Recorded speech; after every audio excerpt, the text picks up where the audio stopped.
Selamat siang pemirsa, kembali lagi bersama saya, Fadilah Tunisa, dalam TV BJN News, berita terkini dan terpercaya. Hanya untuk Anda, inilah rangkuman berita utama hari ini, Kamis tanggal 14 bulan Agustus tahun 2025.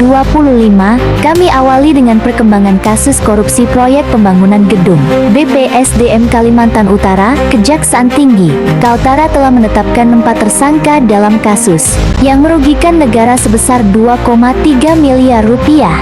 Berdasarkan hasil penyelidikan, para tersangka diduga memanipulasi laporan proyek fiktif dan menerima aliran dana ilegal dari proyek senilai 13 miliar rupiah ini. Kalimantan Utara, proyek pembangunan gedung Badan Pengembangan Sumber Daya Manusia atau BPSDM Kalimantan Utara yang dianggarkan 13 miliar rupiah dari APBD tahun 2021 hingga 2023 kini terjerat kasus korupsi.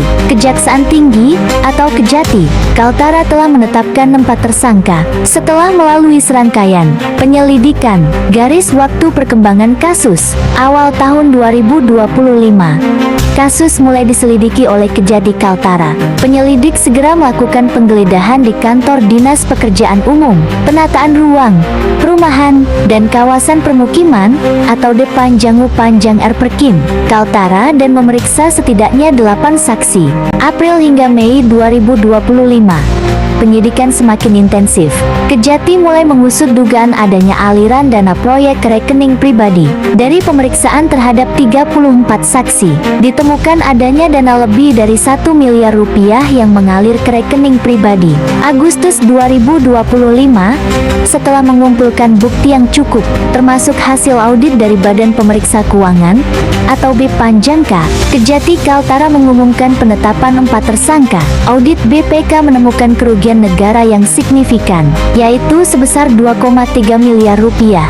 Modus dan penetapan tersangka. Berdasarkan hasil penyelidikan, para tersangka diduga melakukan sejumlah penyimpangan spesifikasi pekerjaan di lapangan tidak sesuai dengan kerangka acuan kerja atau KAK dan spesifikasi teknis dalam kontrak. Penerimaan fee ilegal. Terdapat aliran dana ilegal atau fee sekitar 20% dari total anggaran yang tidak digunakan untuk proyek. Keempat tersangka yang telah ditetapkan berinisial AR lebar tinggi, Haria, AKS, dan NS.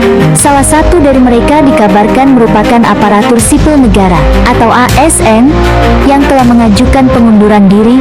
Para tersangka dijerat dengan pasal 2 ayat 1 Junto Pasal 18 Undang-Undang Nomor 31 Tahun 1999 tentang Pemberantasan Tindak Pidana Korupsi yang telah diubah dengan Undang-Undang Nomor 20 Tahun 2021. Kejati Kaltara menegaskan bahwa mereka akan terus mengusut tuntas kasus ini dan tidak menutup kemungkinan akan ada tersangka baru jika ditemukan bukti-bukti lain.